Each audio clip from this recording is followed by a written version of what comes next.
Hello everyone, जैसे कि आप सबका लास्ट बोर्ड एग्ज़ाम भी जो था कॉमर्स का अकाउंटेंसी का वो हो गया है। तो अब CUT हमारे लिए नेक्स्ट है टारगेट जो हमें अचीव करना है। उसके लिए मैं सारे ही कॉमर्स के सारे सब्जेक्ट्स और जो भी साथ में हमारे जो जर्नल नॉन कॉमर्स सब्जेक्ट्स जो सबके लिए आता है CUT का, वो भी इसमें कवर करूँगी। ठीक है, तो मतलब आपको डेली कुछ ना कुछ कंसेप्ट्स मिलते रहेंगे। मेरा मानना ये है कि आप अगर डेली बेसिस पे थोड़ा थोड़ा बस पढ़ना है, सारे सब्जेक्ट्स हमें थोड़ा थोड़ा पढ़ने, ज़्यादा नहीं पढ़ने, हम बहुत अच्छे तरीके से CUT का एग्ज़ाम जो है क्लियर कर लेंगे और अच्छा कॉलेज मिल जाएगा हमें। तो ज़्यादा बड़ी वीडियोस नहीं होंगी, ज़्यादा से ज़्यादा 10-15 मिनट्स की वीडियोस होंगी। डेली बेसिस पे आप इसको गो थ्रू कर सकते हो। कंसेप्ट्स धीरे धीरे बिल्डअप होंगे। जब हम काफ़ी कंसेप्ट्स ख़त्म कर चुके होंगे, प्रीवियस ईयर्स क्वेश्चंस हम बहुत देख चुके होंगे, तब मैं एक तरीके से प्रिपरेटरी वीडियोस और रिविजनरी वीडियोस जो हैं वो लेकर के आऊँगी। बट अभी के लिए ये सारी जो भी हैं एक तरीके से आपके पास सारी कंसेप्ट बिल्डिंग, PYQs कैसे आ रहे हैं, क्या प्रैक्टिस क्वेश्चंस हैं, वो रहने वाले हैं। ठीक है, तो चलो स्टार्ट करते हैं। पहला आज का टॉपिक हमने लिया है अकाउंटिंग रेशियोज़ का।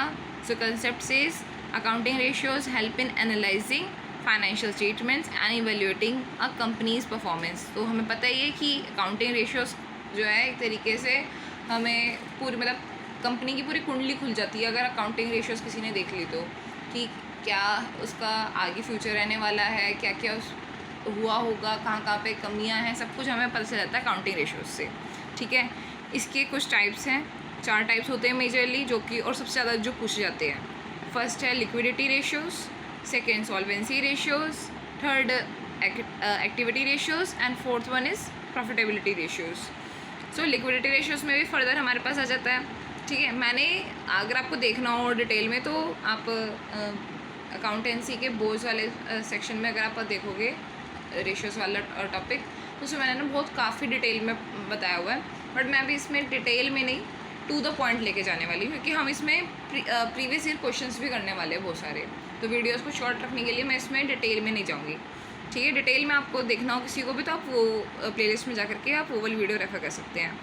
सो करंट रेशियो हमारी होती है करंट एसेट्स अपॉन में करंट लायबिलिटीज़।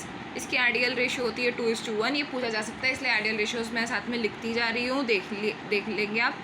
ठीक है, क्विक रेशियोज़ होता है हमारा क्विक एसेट्स अपॉन में क्विक लायबिलिटीज़। ठीक है, और इसकी आइडियल रेशियो होती है हमारी 1:1। सॉल्वेंसी रेशियोज़ में अगर हम आ जाते हैं तो सॉल्वेंसी रेशियोज़ होती है कि हम कितना सॉल्वेंट, हमारी कंपनी कितनी सॉल्वेंट है कि जितने भी उसके ड्यूज़ हैं, जितने भी उसके डेट्स हैं, उसको वो पे आउट कर सके। सो डेट इक्विटी रेशियोज़ जो होती है वो हमारी सॉल्वेंसी शो करती है, और उसका फॉर्मूला होता है टोटल डेट अपॉन में शेयर होल्डर्स इक्विटी।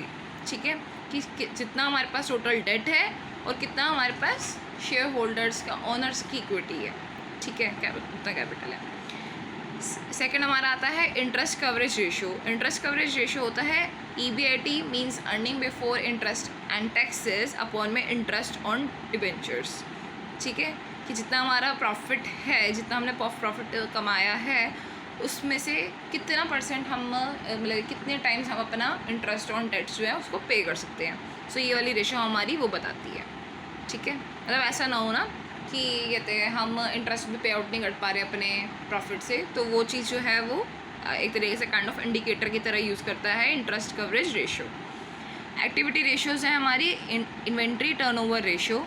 इसका फॉर्मूला होता है COGS अपॉन में एवरेज इन्वेंट्री। ठीक है, उसके बाद हमारा होता है debt turnover ratio. Debt turnover ratio में हमारा होता है कि हम कितना मतलब जो भी सेल्स है हमारी कितनी हम कहते हैं मतलब हम कितनी ऐसी हैं जो कि हम क्रेडिट सेल्स करते हैं और कितनी हमारी उस पर आ जाती है, रिकवरी हम कर पाते हैं। तो नेट क्रेडिट सेल्स अपॉन में एवरेज डेटेड रिसीवेबल्स। ठीक है, प्रॉफिटेबिलिटी रेशियोज़ होती है ग्रॉस प्रॉफिट रेशियो, और ये बहुत ईजी है। ग्रॉस प्रॉफिट रेशियो समझ आ गई, आपकी नेट प्रॉफिट रेशियो भी कवर हो जाएगी। ग्रॉस प्रॉफिट रेशियो में आपको ग्रॉस प्रॉफिट अपॉन में नेट सेल्स के साथ इंटू 100 करना होता है, और नेट प्रॉफिट रेशियो में आपको नेट प्रॉफिट अपॉन में नेट सेल्स इंटू 100 करना होता है। ठीक है, तो ये एक तरीके से ईजी है। ठीक है, ROI हमारा होता है EBIT अपॉन में कैपिटल एम्प्लॉयड इनटू 100, कि जितना हमारा प्रॉफिट जनरेशन हुआ है और जितना हमने कैपिटल लगाई थी या इन्वेस्टमेंट करी थी उसके बेसिस पे चेक करना, एनालाइज करना, तो वो हमारा ROI से आ जाता है। ठीक है, कंसेप्ट जो था पहले मैं वीडियोस में बता चुकी हूँ at the time of boards, उसका मैंने एक तरीके से ब्रीफ कर दिया यहाँ पर। ठीक है, अब हम PYQs करते हैं CUET के। ठीक है, सो क्वेश्चन नंबर फर्स्ट है हमारा, current ratio of the company is 2:1, if current liabilities are 50,000, find the current assets. इतना इजी क्वेश्चन है, इतना इजी क्वेश्चन कि इंसान को सोचना भी ना पड़े, अमाउंट्स भी इतनी इजी दे रखी है। चलो फिर भी, बट ये आपका CUET में 2023 में आया है। ठीक है, आपको ऑप्शंस भी देखने की ज़रूरत नहीं है, और मैंने इसमें ऑप्शंस अभी नहीं ही यूज़ करें क्योंकि हम अपना कंसेप्ट बिल्डिंग कर रहे हैं और अपने माइंड को जो है एक रिलैक्सिंग एक्सरसाइज दे रहे हैं। ठीक है, तो current assets is equals to 2 × 50,000, वो आपका 1 लाख आ जाएगा। 50,000 क्यों किया, क्योंकि हमें हमारे पास 2:1 दे रखा है। हमें पता है फॉर्मूला होता है कि करंट एसेट्स अपॉन में करंट लायबिलिटीज़। अगर हमारे पास 50,000 दे रखा है तो 50,000 को हम 2 से मल्टीप्लाई कर देंगे to calculate the current assets, और हमारा वो 1 लाख आ जाएगा। ठीक है, बहुत ही ईजी था, सोचना भी नहीं पड़ा मुझे लगता है। क्वेश्चन नंबर 2 हमारा है, if the quick assets are 40,000 and current liabilities are 50,000 then the calculate quick ratio. ये हमारा CUET 2022 में आया हुआ है। ठीक है, ये भी बहुत इजी है, सोचना ही नहीं पड़ेगा, सीधा सीधा फॉर्मूला है। 40,000 ऊपर रखो क्योंकि क्विक एसेट्स हमारे हैं, ठीक है, जो कि हमें दिए हुए हैं 40,000, क्विक और करंट लायबिलिटीज़ हमें दी हुई है 50,000। सीधा सीधा करो, काटो, आपका आंसर आ जाएगा 0.8/1। ठीक है, बहुत ईजी था। उसके बाद हम चलते हैं क्वेश्चन नंबर 3 के लिए। Question number 3 says, if the gross profit is 1 lakh and net sales are 5 lakh, then gross profit ratio निकालनी है। CUET 2021 में पूछा गया है। ये भी हमें पता ही है ग्रॉस प्रॉफिट का क्या होता है भैया, ग्रॉस प्रॉफिट अपॉन में नेट सेल्स, और हमें सीधा सीधा दिया हुआ है, कुछ दिमाग मारना नहीं है। 1 लाख अपॉन में 5 लाख इंटू 100 करेंगे, हमारा परसेंटेज आ जाएगी 20,000। है ना मज़े वाली बातें। ठीक है, क्वेश्चन नंबर 4 पे आ जाते हैं। If the cost of goods sold COGS is 3 lakh and the average inventory is 1 lakh, find the inventory turnover ratio. ये CUET 2020 में पूछा गया है। ठीक है, अब ये भी हमें पता ही है कि इन्वेंट्री टर्नओवर रेशियो का हमारा फॉर्मूला क्या होता है। ठीक है, COGS अपॉन में एवरेज इन्वेंट्री, सीधा सीधा दिया हुआ है, फॉर्मूले में पुट करो, आंसर निकालो। 3 लाख अपॉन में 1 लाख कर दिया हमने, हमारा 3 टाइम्स आ गया। ये हमारे टर्नओवर रेशियो, हम कितना जो है सेल आउट है उसको कंज्यूम कर पाते हैं। ठीक है, क्वेश्चन नंबर 5 कहता है, if a company's EBIT is 5 lakh and interest on debt is 1 lakh, then find interest coverage ratio. ये CUET 2019 में पूछा गया है। देखो, सीधा सीधा सा हमें फॉर्मूला पता हो तो हम कितनी ही सेकेंड्स में इसको कर सकते हैं सॉल्व, है ना। तो EBIT हमें दिया हुआ है 5 लाख, और हमें इंटरेस्ट ऑन डेट हमें जो जाना जो है वो कितना दे रखा है, 1 लाख। हमने इसको सॉल्व करा, हमारे पास आंसर आ गया 5 टाइम्स। हम कह सकते हैं भैया बहुत अच्छा कंपनी कर रही है, प्रॉफिट अच्छा कमा रही है, और क्योंकि वो इतनी सॉल्वेंट है कि इतना इंटरेस्ट पे कर पा रही है, 5 बार इंटरेस्ट पे कर सकती है वो अपने प्रॉफिट से, बहुत अच्छी है मतलब कंपनी।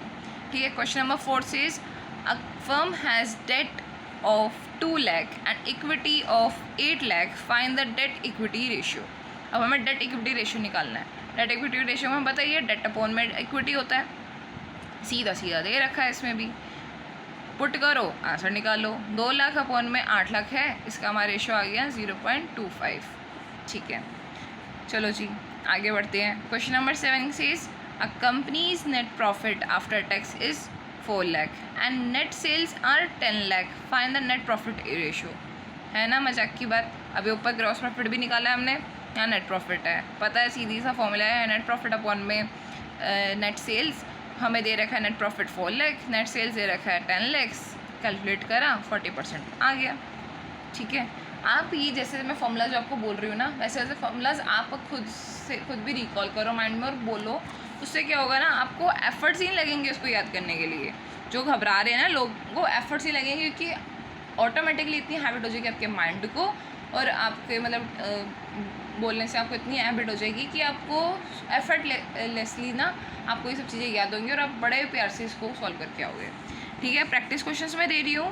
ये सब के मैं आंसर्स अभी डिस्क्लोज़ नहीं कर रही हूँ, you need to figure it out. आप कमेंट सेक्शन में इसको डालेंगे और मैं तब आपको आंसर इसमें कमेंट में रिप्लाई में बता दूँगी कि आपका आंसर सही था या गलत था, जो भी था।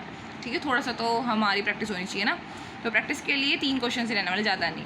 आप इसका स्क्रीनशॉट ले सकते हैं और मैं आपको रीड करके भी बता देती हूँ। सो पहला क्वेश्चन है, if a company has current assets of 2,40,000 and current liabilities for 1,20,000, find the current ratio. इतना आसान है कि मुझे लगता है कि आपने अभी आंसर लिख भी दिया होगा। ठीक है, तो अच्छी बात है, लिख दिया तो ठीक है। क्वेश्चन नंबर 9, मतलब ये सेकंड आपका प्रैक्टिस का रहने वाला है question. If a companies cost of goods sold is 6 lakh and inventory turnover ratio is 4 times, find the average inventory. थोड़ा सा चेंज किया बट ये भी बहुत आसान है। ठीक है, बहुत आसान है। आपको ये दिया हुआ है, फॉर्मूले में पुट करो, आंसर निकल जाएगा। ठीक है। Question number 10 says a companies total assets is 1 lakh, equity is 6 lakh, find that. अब डेट इक्विटी रेशियो भी आपको दी हुई है, डेट निकालना है, निकाल लोगे आसानी से। ठीक है, थोड़ा सा ये वाला आपको लग सकता है टफ़, बट ये भी टफ़ नहीं है। मैं मतलब अगर मैं बोलूँ ना कि अभी सारे बाकी क्वेश्चंस के हिसाब से तो ये इत्तू सा सिर्फ इत्तू सा थोड़ा सा टफ़ है, वैसे ये भी बहुत आसान है। तो आप ये तीनों क्वेश्चंस के आंसर्स कमेंट सेक्शन में डालेंगे, मैं आपको उस पर बताऊँगी कि आपके आंसर सही है गलत है। ठीक है, so thank you so much, stay tuned.